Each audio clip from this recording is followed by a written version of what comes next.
wasiat yang terbaik. Siapapun, dimanapun, tidak ada bekal yang terbaik adalah kecuali bekal takwa. Qala al-Habib Syekhan bin Ali Segaf, taqwa Allah anwa wa anwa an-nas ajnas. Takwa kepada Allah itu macam-macam caranya. Sebagaimana manusia itu juga bermacam-macam, berjenis-jenis.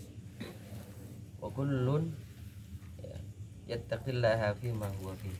Dan setiap macamnya itu, setiap macam manusia, masing-masing kita nanti cocokkan kepada pihak mana kira-kira lebih pantas kita untuk bersikap takwa. Setiap kita yattaqillaha fi ma huwa fi, dituntut untuk meningkatkan kualitas takwa kita dengan cara menekuni, dengan cara apa-apa yang kita tekuni, yang tengah kita tekuni atau kita geluti sehari-hari. Kalau bahasa kerennya itu apa? Profesi kita, sesuai dengan profesi kita. Yang pertama, taqwal ulama. Ada tipe ulama. Siapa tipe ulama? Guru ngaji, pak guru, bu guru, ustadz, ustazah, pengasuh mak nyai, wa ala alihi wa sahbihi. Itu takwanya, ini perhatikan betul para guru ngaji. Pokoknya yang mentransfer ilmu pada murid, bu guru, pak guru, semua dari paling rendah sampai paling tinggi. Yang pertama itu warok.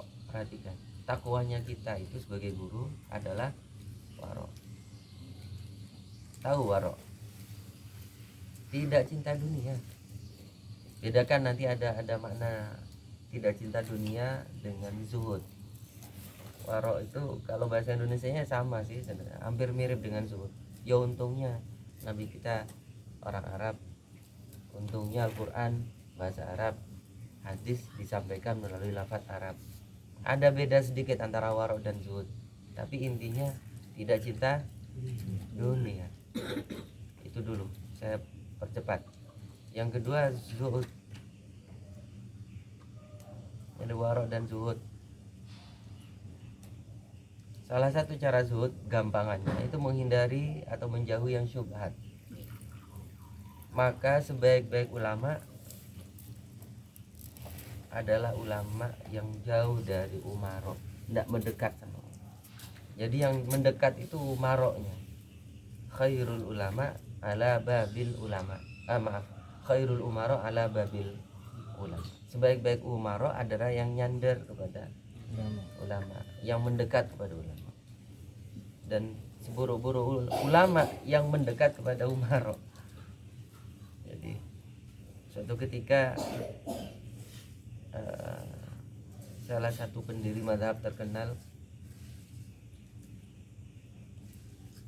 beliau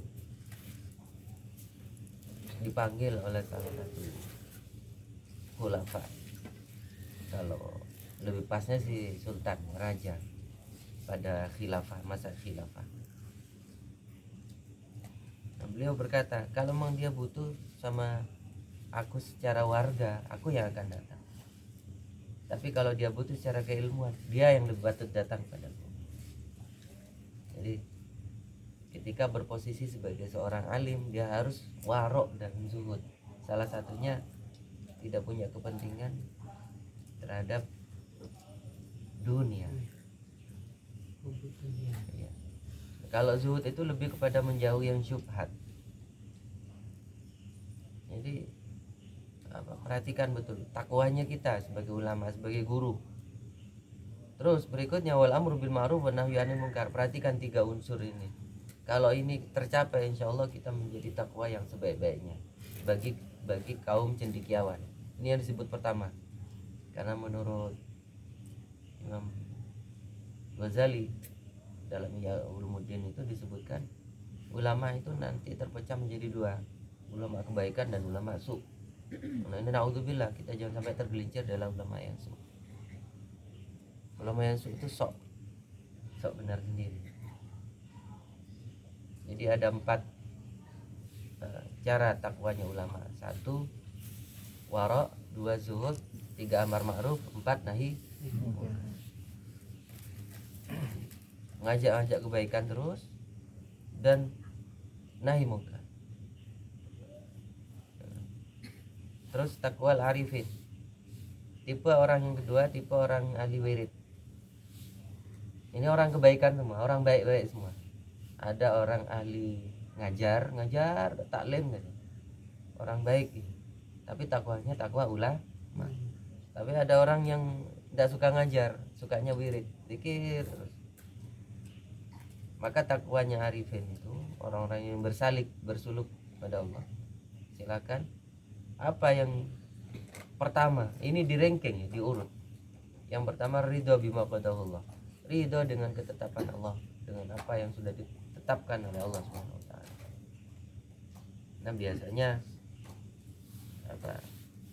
makom arifin ini, paham maksudnya ya, arifin salah satunya waliullah.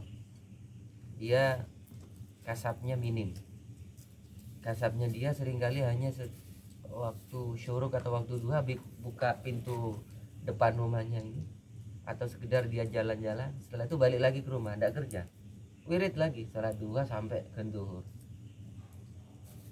Takwa arifin itu ridho dengan ketetapan Allah. Allah ngirim rezeki ya pasti nyampe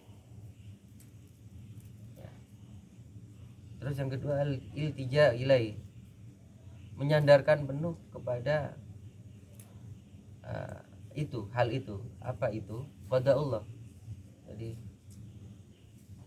mirip seperti laba-laba, dia pasrah betul, dikirim oleh Allah rezeki dia makan rezeki. Kalau enggak dikirim oleh Allah kebetulan enggak ada belalang yang nyanter ke tempat dia bikin ikhtiar kasabnya, itu kan hanya bikin jaring, ada laba-laba lewat nyangkut dia makan.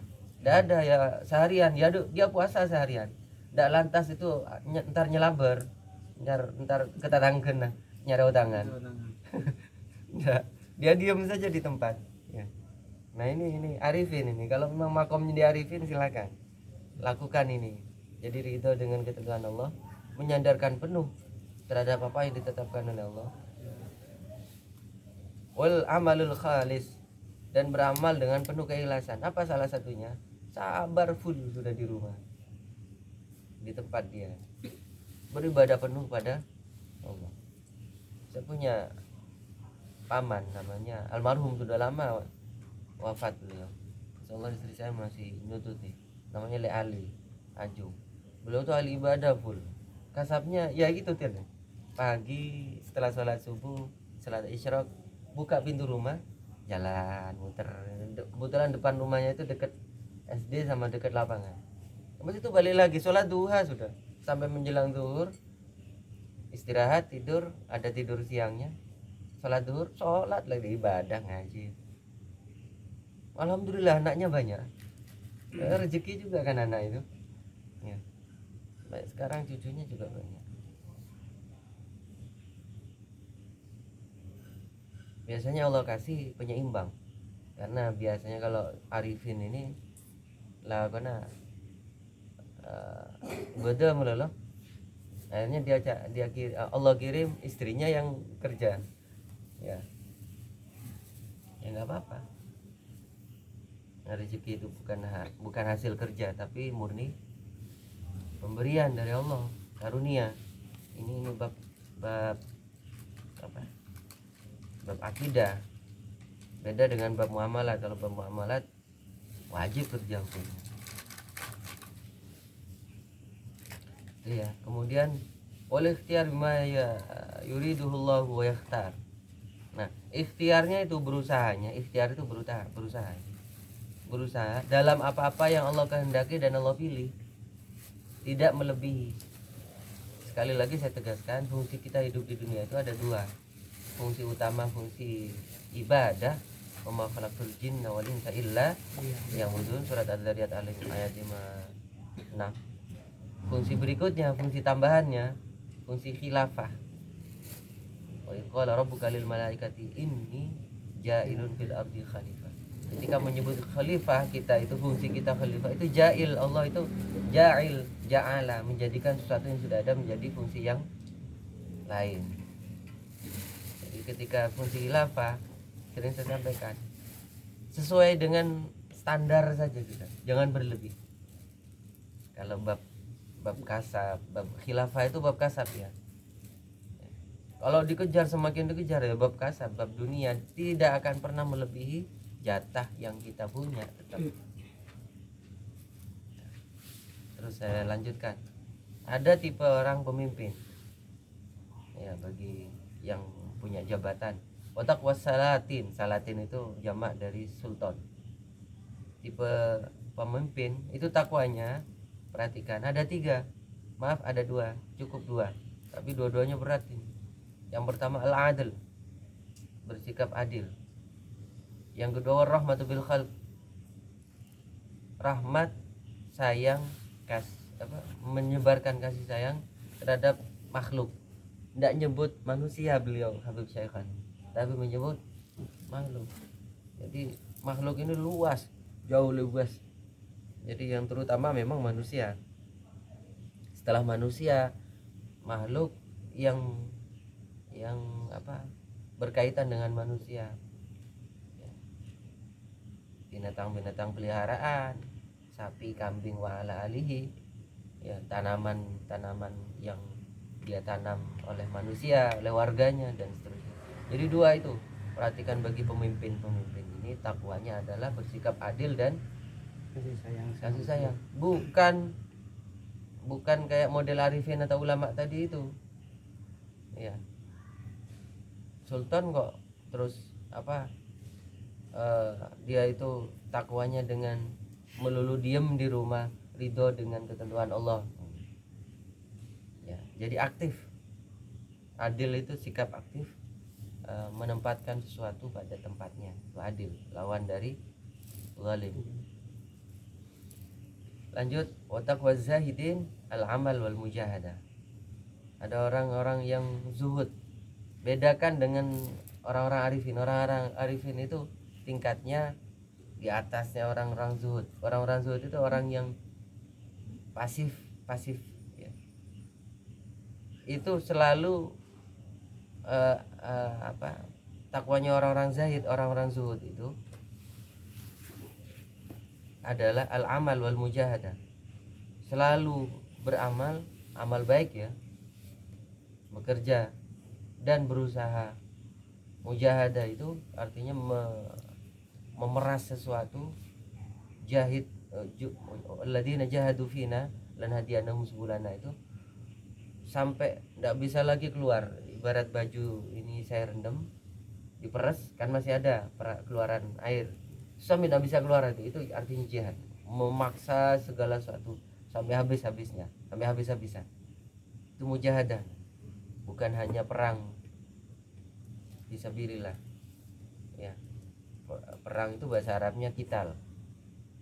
Kalau mujahadah itu bukan hanya perang, ya salah satunya juga perang, tapi mengusahakan sesuatu sampai titik darah penghabisan lah, full-fullan.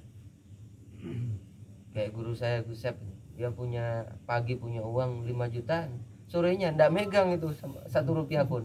Jadi manajemen terima kasih itu full-fullan itu model orang-orang zuhud kayak beliau salah satu. Jadi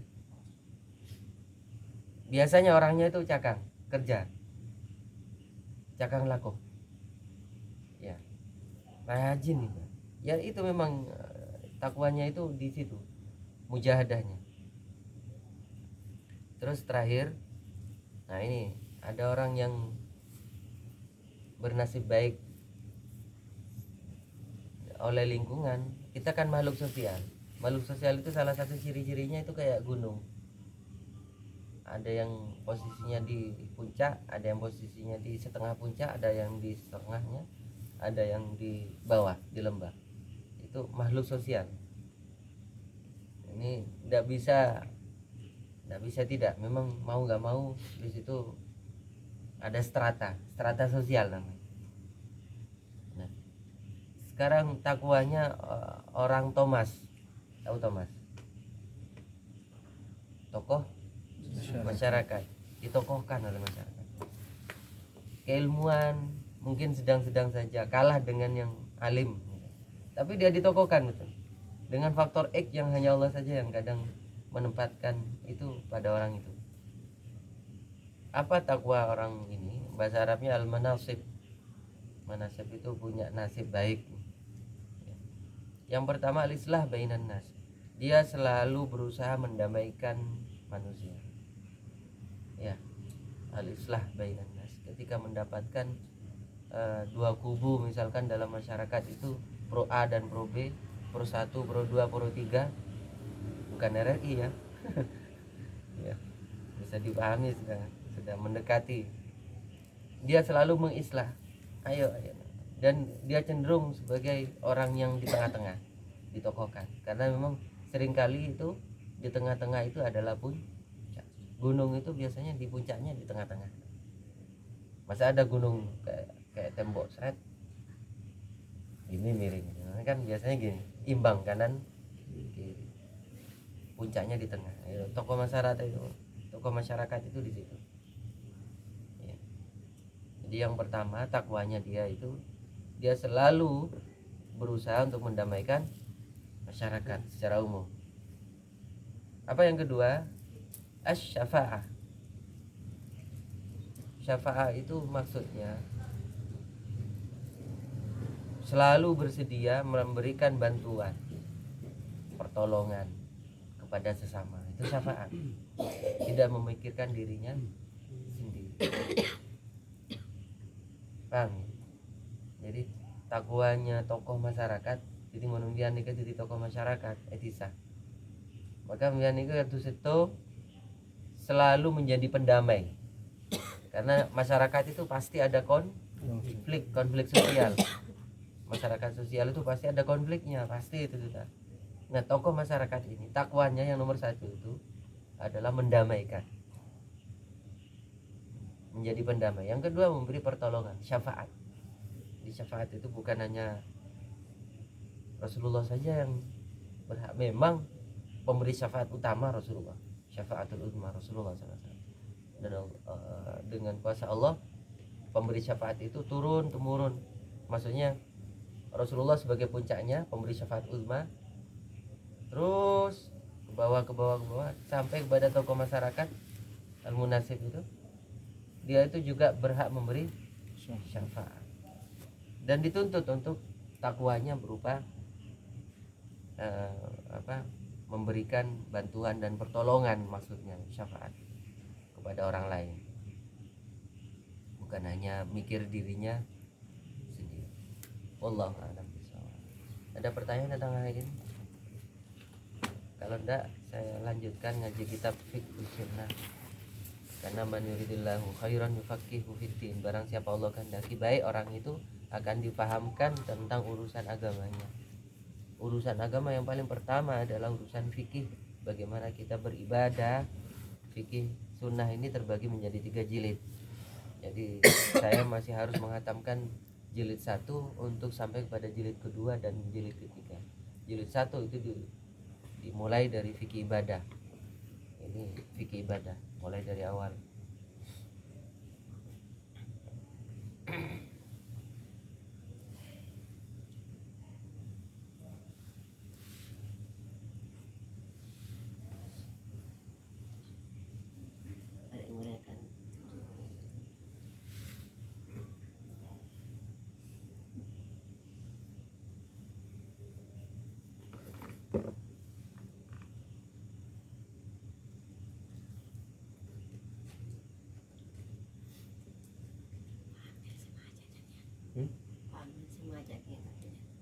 Kan enggak Mungkar kata. nyamanan mun subung harogata. Bebas macam. Bebas macam. Ready gomang ada. Iya. Bebas.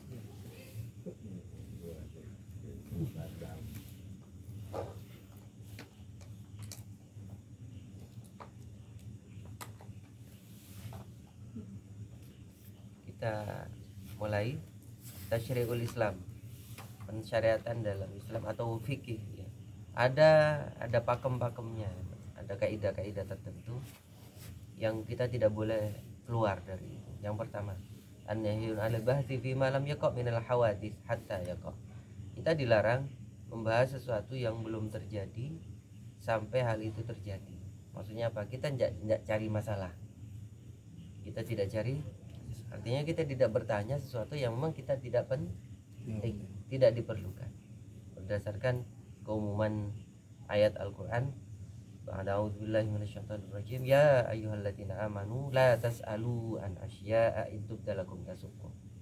Ya orang yang beriman, kalian jangan nanya sesuatu yang kalau seandainya kalian nanya sesuatu itu kemudian dijelaskan terhadap sesuatu itu akan wa in tasalu anha hina yunzalul Qur'an tubdalakum, akan menjadi memberatkan kalian. Jadi bertanyalah tentang sesuatu yang sedang atau kita butuhkan, bukan sesuatu yang tidak kita.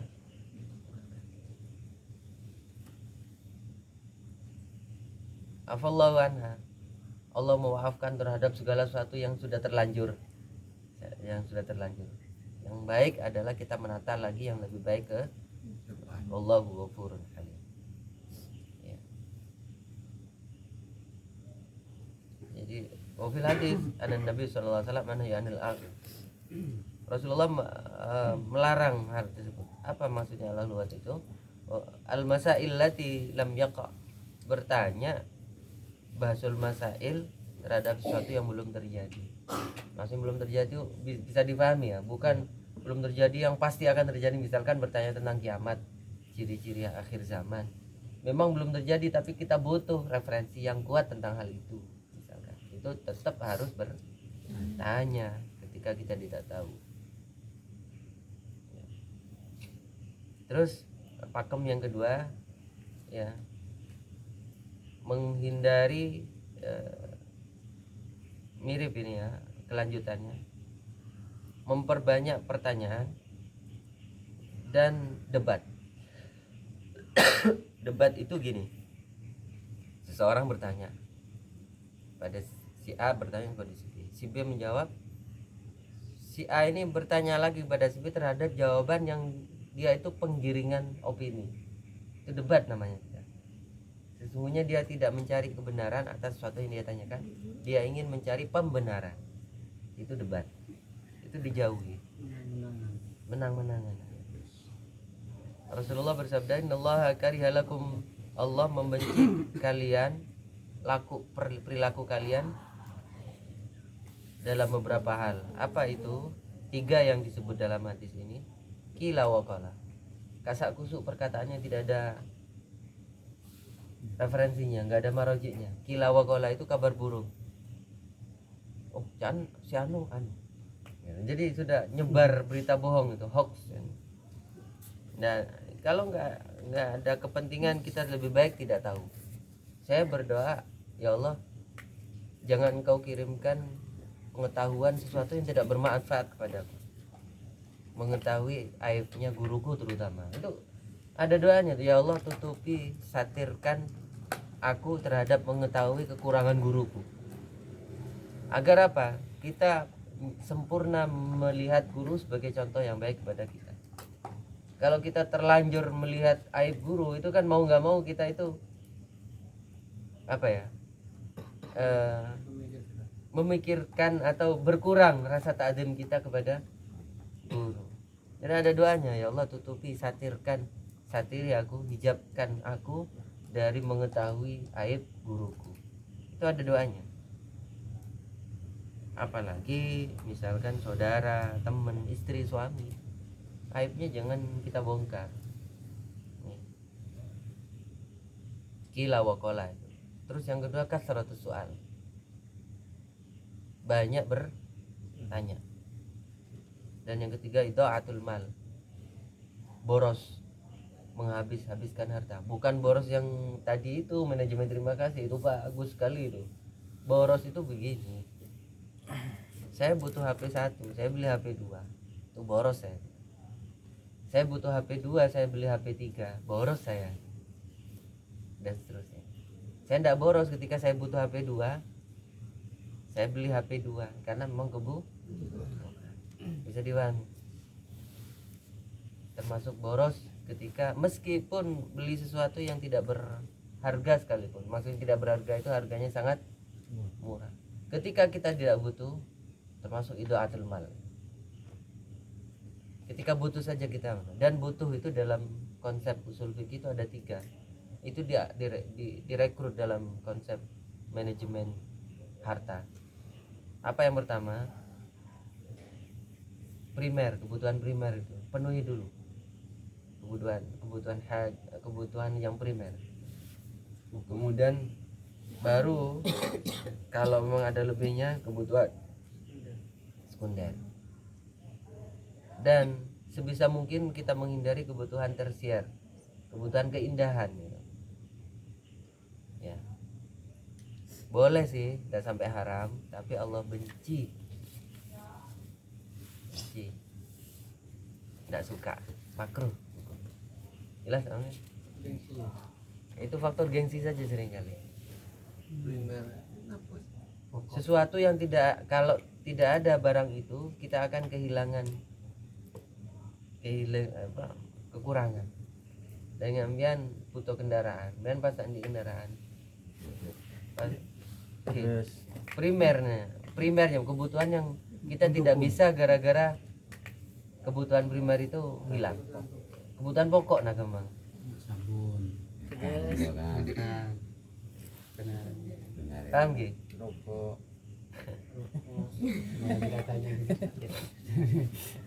Itu si paling pokok nomor setong nih ya. Kebutuhan primer.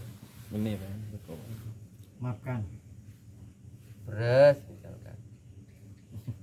Saya misalkan, jadi kebutuhan primer saya punya mobil.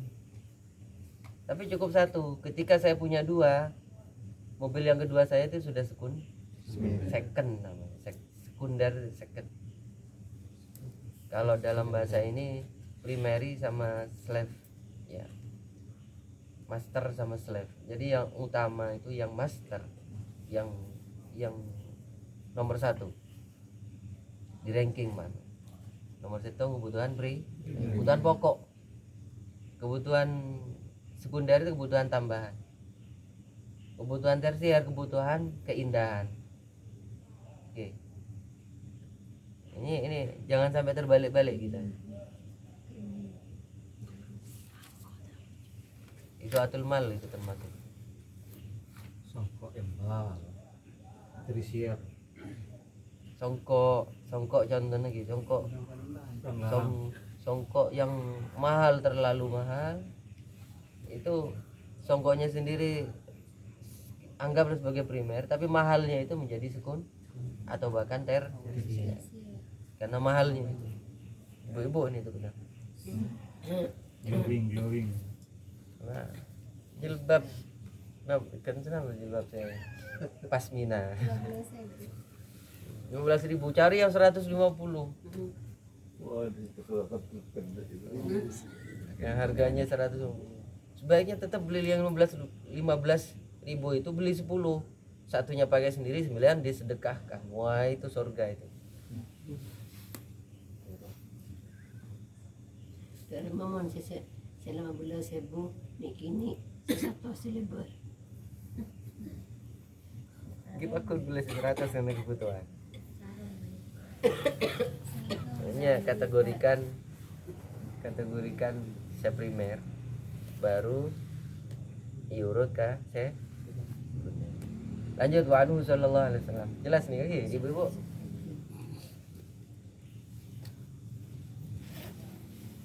Innallaha farada faraidah. Sesungguhnya Allah sudah memfardukan beberapa kefarduan. Fala tudayyuha, jangan kalian lalai terhadap hal itu. Jangan kalian abai. Ya. Terus Allah juga menetapkan batasan-batasan jangan dilanggar. Allah juga mengharamkan segala sesuatu, setiap sesuatu, wa harrama asya fala tanhikuha, jangan kalian langgar. Dan ini perhatikan, wasakata an asya'a, dan Allah mendiamkan terhadap sesuatu, tidak menjelaskan hukumnya ini halal apa haram ya. apa haral. Haral itu haram setengah. Rahmatan bikum, ya Allah mendiamkan hukum sesuatu itu tidak jelas, ya itu sebagai rahmat bagi kalian. Min ghairi nisyan, bukan karena Allah lupa sama sekali. Ya, fala tabhasu anha, ini perhatikan. Maka kalian jangan pernah mengorek-ngorek tentang itu. Ya, sudahlah, keyakinannya itu ikuti saja.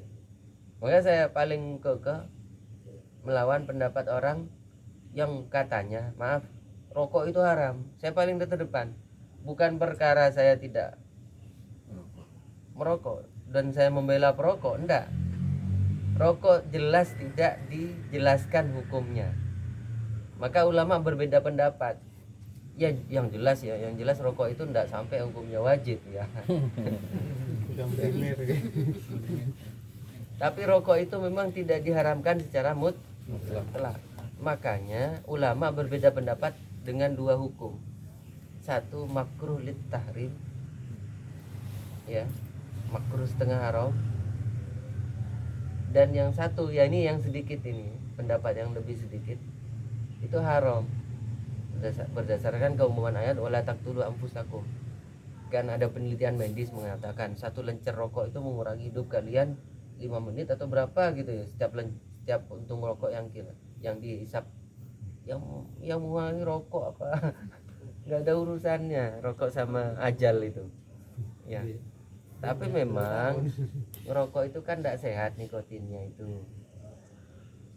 Maka saya berpihak kepada pendapat yang mengatakan, ya, dan ini biasanya yang dalam pendapat fikih memang fihi ikhtilaf, ya.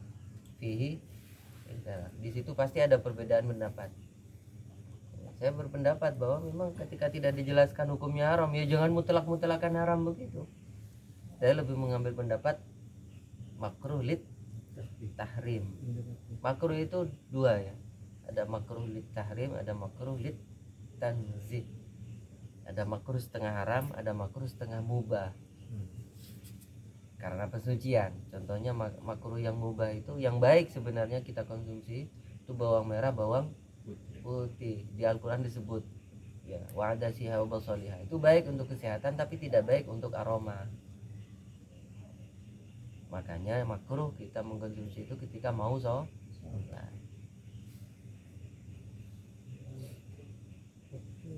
Jadi adanya Allah membiarkan segala beberapa hal itu tidak dijelaskan hukumnya sebagai rahmat bagi kalian agar kalian itu berikhtiar. Kan ada yang berfatwa saya wajib hukumnya ngerokok. Ya sudah, silakan. Karena alasannya gini, saya kalau nggak ngerokok nggak bisa ngajar, kata dia. Banyak gitu. Ya. Akhirnya sambil ngajar bus-kebusan di depan kelas itu. Akhirnya sulit menghindari peraturan. Tulisannya besar-besar dulu.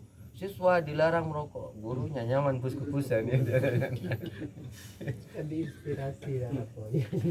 Sebagai inspirator. Mbok ya, apa mbok ya bahasa Indonesianya? Mbok ya tek ngitek gitu. Baiknya.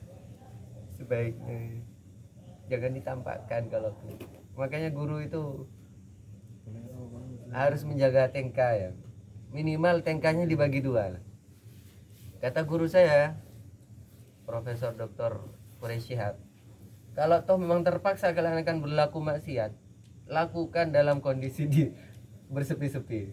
Karena apa? Kita itu kan manusia sebagai makhluk sosial. Saya misalkan, ketika saya bermaksiat di depan anak-anak, itu dosanya jauh lebih besar daripada saya bermaksiat sendirian di dalam kamar. Ngerokok misalkan, anggaplah maksiat, karena memang ketika saya nggak ngerokok, setiap hari saya dapat pahala.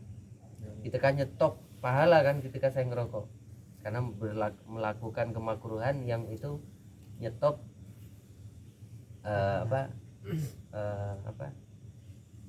hitungan pahala kita yang setiap detik dapat kita gara-gara kita tidak Kan kaidahnya Pak Amel agar tahu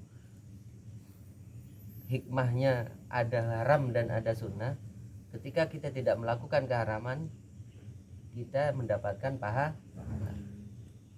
Ya, ketika melakukan haram kita berdoa. Ketika kita tidak melakukan kemakruhan, kita tidak berdoa. Tapi kalau kita meninggalkan makruh, kita mendapatkan pahala.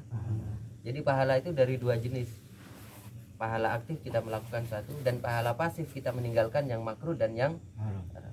Jadi kita diam saja dapat kiriman pahala. Kita nggak ngerokok, kita nggak minum miras, kan hukumnya haram. Gara-gara kita tidak minum miras, kita mendapatkan pahala. Berapa banyak kita nggak meninggalkan, mendapatkan pahala-pahala yang haram-haram itu kita jauhkan, betul? Paham ini? Ya, kaidahnya jangan ditinggal, jangan lupa. Ketika ada yang haram itu kita bersyukur pada Allah. Dengan kita meninggalkan yang haram dan yang makruh, kita mendapatkan pahala. Dan ketika ada sesuatu yang kita tidak tahu hukumnya, itu justru sebagai rahmat bagi kita. Sekali lagi, bukan karena min ghairi nisyan, bukan karena Allah lupa, Rasulullah lalai menyampaikan hukumnya, bukan, tapi semata-mata rahmat Allah agar luas dunia nih. Silakan berbasul masail para ulama. Ya. Biasanya cari amannya kita, ulama ada 10, siapa di antara 10 itu yang terbanyak mengambil pendapat, itu yang kita ambil. Biasanya pendapat itu yang paling benar. Namanya paling benar, yang sedikit itu bukan pas salah, tapi benar. Dia pendapatnya benar, tapi yang paling benar adalah yang terbaik. Ambil yang paling baik. Fala tabahasu anha, maka kita jangan capek-capek membahas itu, basul masail. Capek. Wa anhu aidan wa a'dhamun nas jurman. Paling besar-besarnya dosa, man sa'ala an syai'in lam yuharrim, adalah orang yang bertanya terhadap sesuatu yang awalnya belum diharamkan, faharram min ajri mas'alati, kemudian diharamkan gara-gara dia bertanya. Awalnya tidak diharamkan, kemudian diharamkan gara-gara bertanya. Jadi bertanya itu pastikan jangan masuk kategori ini. Bukan pas tidak boleh bertanya, fas'alu, diperintahkan untuk bertanya itu di Al-Quran. Ya. Tapi bertanya terhadap sesuatu yang memang dibutuhkan. Fas'alu, kepada siapa? Ahla dzikri. Allah sebutkan itu ahla dzikri ya, bukan ahlul ilmi, bukan ulama. Allah menyebutkan ulama juga di Al-Quran. Ada kata-kata ulama di Al-Quran. Ya. Tapi di sini kita referensinya fas'alu ahla dzikri. Kita bertanya kepada ahli zikir. Zikir di sini bukan wiritan tok ya. Ahla dzikri ini artinya ahlul Quran, orang yang paham betul terhadap Al-Quran, salah satunya. Karena Al-Quran itu nama lainnya adalah az-zikr. Inna nahnu nazzalna dzikra wa inna lahu lahafizun. Ulama Al-Quran. Ya, di zaman kita sekarang, Gus Baha, Prof. Quraish Shihab,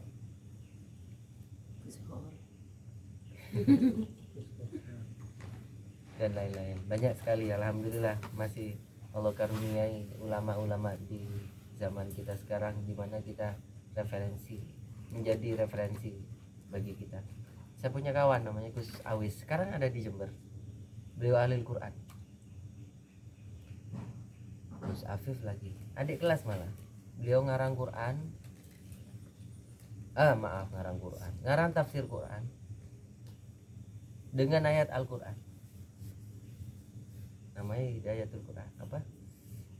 Saya punya kiriman filenya di HP. Minta langsung ke beliau. Majmu'ul Bahrain.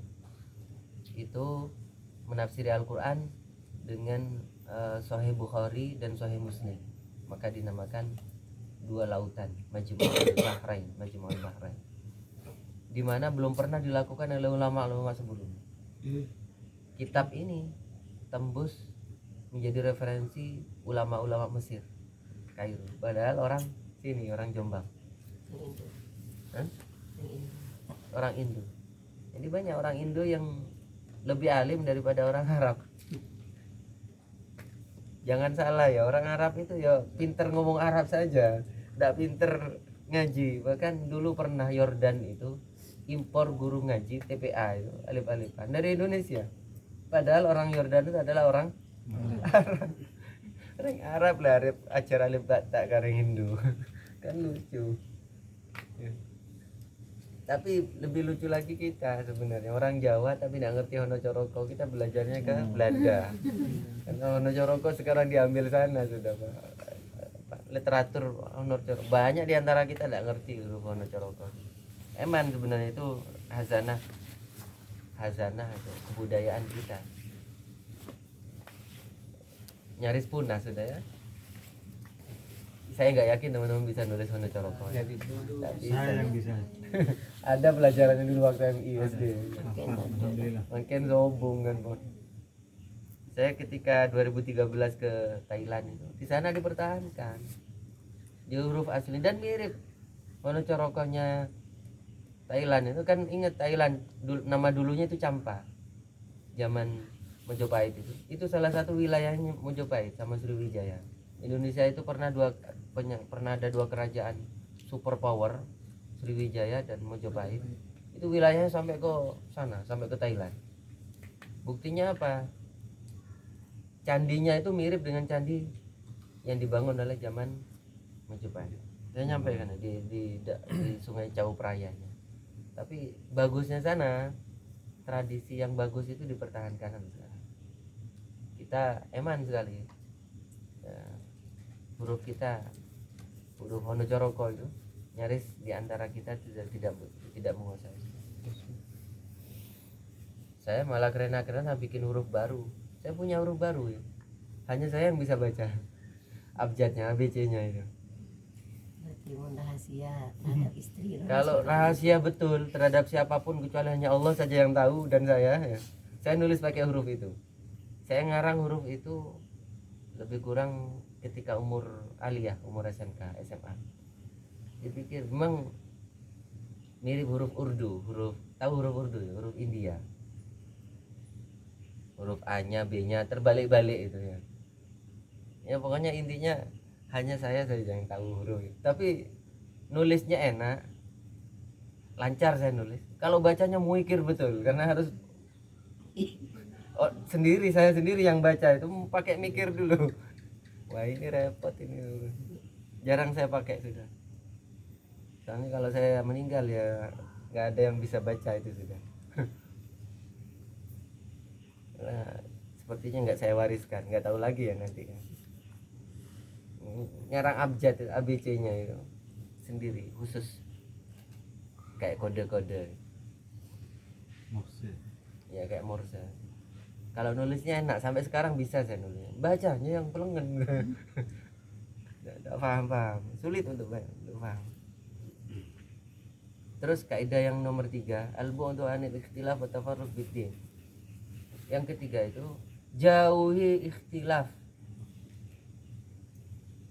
Ketika ada satu ulama bilang sebaiknya, ini contoh sederhana ya, witir itu langsung, karena witir itu kan boleh 1 rakaat, boleh 3, 5, 7, 9, 11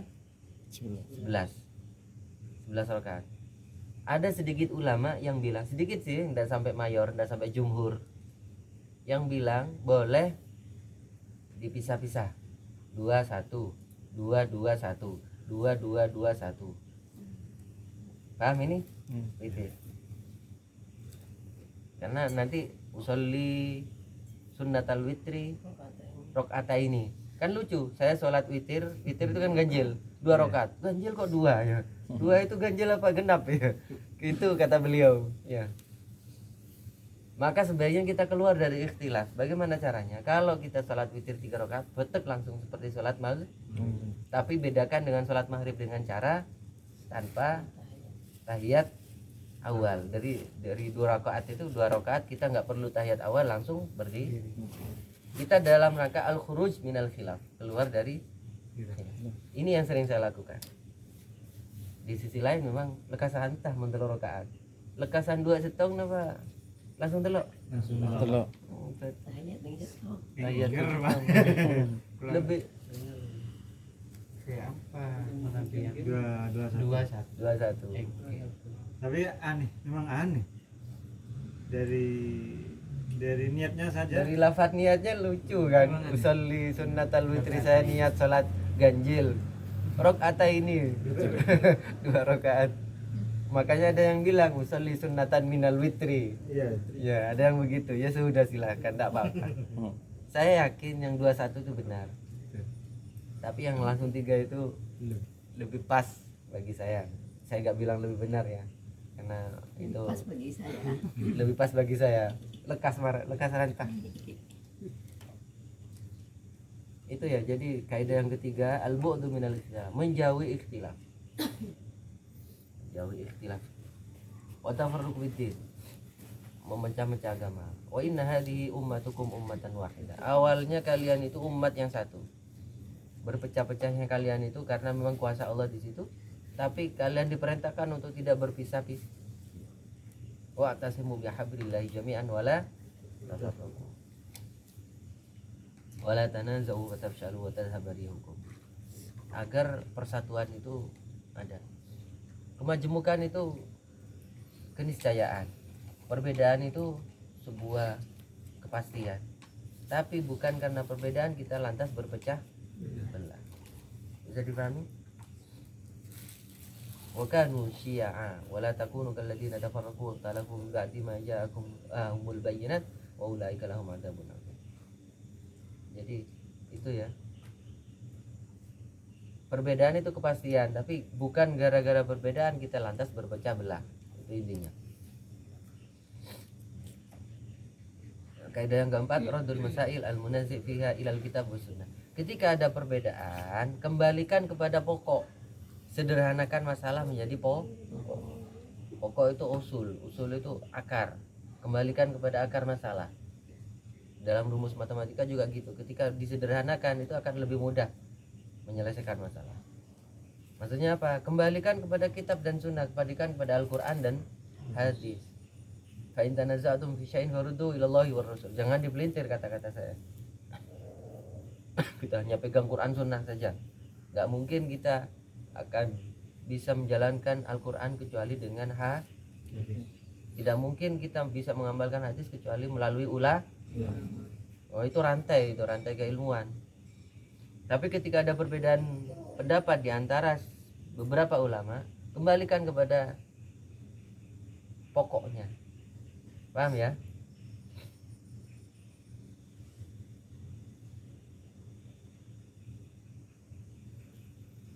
Wa nazzalna 'alaikal kitaba tibyanan likulli syai', dan kami turunkan Al-Qur'an ini sebagai tibyanan. Tibyan itu kakaknya bayanan, al-bayyinat. Makanya ini yang menjadi inspirasi dari beliau, rekan saya ya, alhamdulillah ulama Quran yang lumayan kaliber internasional, bukan hanya Indonesia, mengarang tafsir Quran dengan hadis sahih, menafsirkan Al-Quran dengan ayat Al-Quran yang lain. Karena Al-Quran itu kayak ini, menerangkan satu dengan yang lain. Ayat satu menerangkan dengan ayat yang, contoh sederhana begini. Berapa lama, berapa bulan ibu hamil minimal? Minimalnya, kalau normalnya 9. 7. Minimalnya berapa? 6 bulan. 6 bulan kehamilan, bayi normal itu bisa lahir meskipun masih prematur, misalkan di bawah 2,5 kilo bayi, tapi sudah lahir normal ya, fisiknya sudah sempurna, tercipta di dalam rahim. Itu dalilnya dari 2 ayat yang disanding dan ditanding. satu ayat wa hamluhu wa fisaluhu ya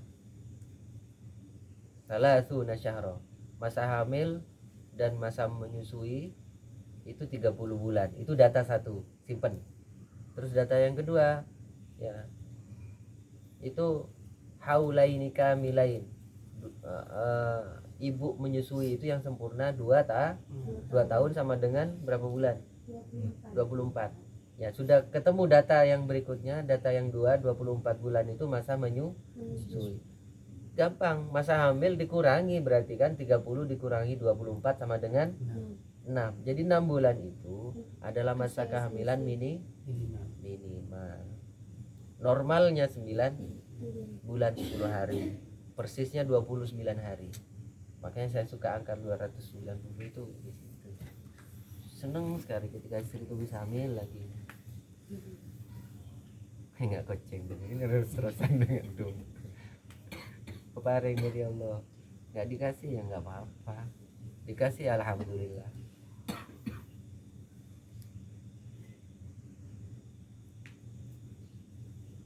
Sampai mana? Ma farratna fil kitab min syai'. Allah tidak meluputkan segala sesuatu di dalam Al-Quran ini, keterangan terhadap segala sesuatu. Terhadap peristiwa yang sekarang terjadi di Gaza ada keterangannya di Al-Quran. Ya tidak nyebut kata-kata Gaza, Palestina itu tidak nyebut, tapi keterangannya di situ sudah disebutkan lama sekali. Dan ini diterangkan secara gamblang oleh beliau Syekh Imran Hussein. Saya yakin banyak pendapat beliau yang benar, nyata sekarang itu menerangkan ayat. Oh ini ternyata nyambungnya di situ, fenomena akhir zaman. Ya, jadi banyak orang yang keliru paham tentang bagaimana Ya'juj dan Ma'juj itu siapa. Ya, pastennya Ya'juj Ma'juj itu pastennya sesuatu yang sudah terjadi. Itu kira-kira kayak Fir'aun dan Haman. Paham? Iya. Fir'aun itu nggak ada apa-apanya ketika tidak ada Haman. Haman ini aktor intelektualnya. Disebutkan di Al-Quran. Haman ini orang yang sangat cerdas, brilian otaknya, dan dia itu mengaruhi Fir'aun. Makanya sampai sekarang raja-raja, presiden itu punya one team press, Dewan Pertimbangan Presiden, orang-orang intelektual di Bali. Jangankan presiden, menteri pun wamen itu punya staf khusus yang sangat intelek, yang sangat cerdas. Dia itu memberi masukan kepada menteri, bagaimana begini, ini begini. Ada aktor di belakangnya. Dia itu gagah di depan, tapi kalau nggak ada ini, kelpes dia itu. Nggak ngerti apa-apa. Jadi hanya tokoh politik Thomasnya yang tadi itu sudah kadung ditokohkan, dia di depan, tapi di belakang layar ada aktor intelektual lah gampangnya. Nah, Ya'juj Ma'juj itu kayak gitu. Di zaman Nabi ada, di zaman kita ada. Nah, zaman kita itu adalah Israel dan Amerika. Pemerintahannya ya. Pemerintahannya Mossad Zionis Israel sama pemerintahan Amerika. Amerika itu kelanjutannya Inggris. Karena Inggris kalau nggak melakukan ini, karena Inggris itu sisa kerajaan lama, kan sampai sekarang kerajaan mempertahankan tipe kerajaan, artinya sistem pemerintahnya kerajaan, tapi aslinya sudah tidak kerajaan lagi. Pemerintahnya dikuasai oleh PM, Perdana Menteri, raja sebagai simbol. Ya sudah, itu diterangkan juga di dalam Al-Quran. Oh, gamblang sekali, coba baca deh di YouTube. Jadi jangan hanya main-main di YouTube itu, kaji ilmu-ilmu yang begini. Tidak apa-apa sebagai referensi, tapi jangan lepas dari guru. Jangan lepas dari guru. Sanad, jangan lepas dari sanad keilmuan. Kalau lepas, banyak sekarang ulama-ulama lepas. Jadi ngajinya itu yang ngaji begini, begitu HP-nya mati sudah blank, dia tuh nggak bisa nyampaikan. Jadi Ini karena sanadnya sanad Google. Ya. Bukan tidak baik, sebagai pembanding itu sangat cepat untuk kita akses. Ya. Wallahu a'lam bishawab. Sampai di sini ada pertanyaan? Enggak menutup, tetap ada, silakan bertanya sesuatu, tapi yang jangan